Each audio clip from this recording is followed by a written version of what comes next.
Ganda, di ba? Hey everyone! Today we're heading to Laguna and we're going chasing waterfalls again. Oo, falls na naman. But this one is extra special because it also has a swimming pool. So it feels like a resort too. Kaso eto, medyo inulan na kami dito pa lang sa Pagsanhan. Medyo matarik nga rin pala yung daan at masikip, so ingat na lang. It's raining. It's raining, pero magsiswimming. At dito nga pala yan sa Twin Falls dito sa Kalayaan, Laguna. Open na sila from 8 a.m. to 5 p.m. and mag-start ang overnight nila from 6 p.m. to 6 a.m. Yung entrance fee, i-pause nyo na lang yung video. Pero for adults, it's 65 pesos. And nagbayad nga pala kami ng cottage for 500 pesos. Meron din silang room na available if you want. Baby, up and go, up and go. It's like I'm missing her and I know she's missing me, missing me. For our baon, meron kaming adobo, fried chicken, and binagoongan.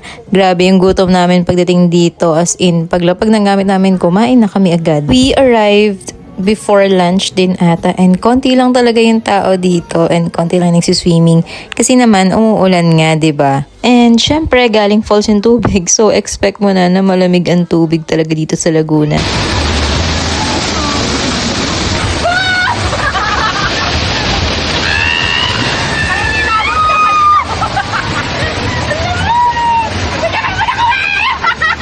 No joke, sobrang lamig talaga ng tubig, lalo na yung mismo bumabagsak sa taas. Pero masarap tumambay dun sa ilalim ng bumabagsak na falls na yun ah. And take note, akala ko ito na yung unang falls kasi nga twin, diba? Hindi pa pala. Like pagpasok mo kasi ng entrance, may makikita ka ng falls doon and mga cottages sa baba. Pagpunta mo dito, meron pang 2 or 3 falls ka ring makikita. So, hindi ko in-expect na may iba pang falls. And ako curious ako, sabi ko, bakit kami dito? Baka kako may falls pa dito. And tignan nyo kung anong meron dito pag-akyat. Falls.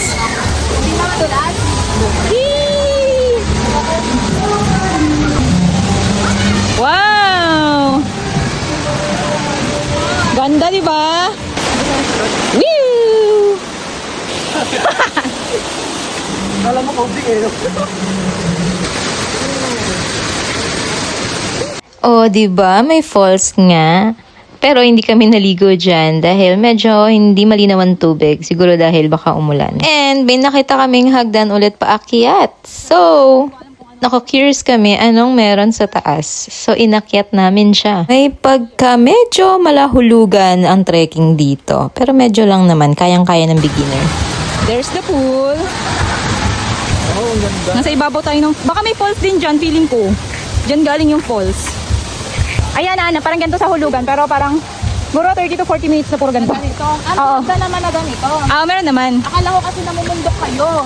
Pero, ganyan siya.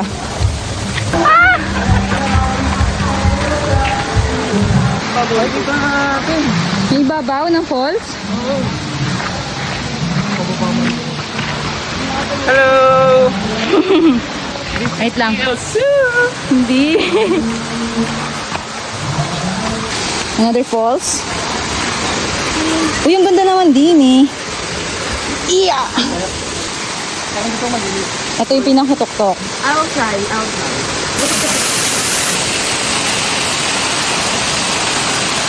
Pag-akyat nyo dito, sobrang payapa, sobrang tahimik. Medyo nakakatakot siya kasi nga kami lang din yung tao dito. And hindi rin kami nakaligo dito sa falls dahil medyo madumi. And hindi namin alam kung gaano kalalim. So, mag-ingat na lang tayo. Sobrang enchanted niya. Like, ang daming insects, flies na iba-iba yung kulay. Tulad nitong lumapit sa akin. Color green yung pakpak niya. Akala ko pa nga nung una butterfly to. Pero dumadapo talaga sila as in. Tapos yung mga langaw pala dito, color yellow, yung mga dragonfly, may maroon. As in, iba-iba ang kulay nila. Oh, ang totoo. Mabit ka kaya mo yan. Laban. Ano sa ito? Go! Ay, ay, ay. And after namin ma-explore ang 2 falls na to sa taas, bumaba na rin kami. Dito makikita niyo yung pinaka-view sa baba. Kita niyo yung pool na malawak. Plus, yung pool na may malakas na falls. O, di ba? Nakapag-explore na kami. Wala na kami magawa. So, nag-video ka na lang kami. Buti ka mo may net.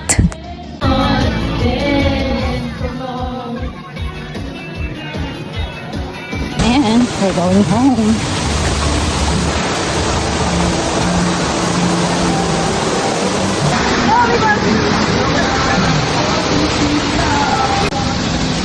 Naririnig niyo ba ako? At umuwi na kami bago pa gumabi. Kasi ang goal namin, sunset, magvivisit kami sa Pililya. Buti na lang kamo, araw ulan at naabutan namin ang magandang weather sa Pililya. Ano, may karinderya dyan, eh. Puno na nakakit.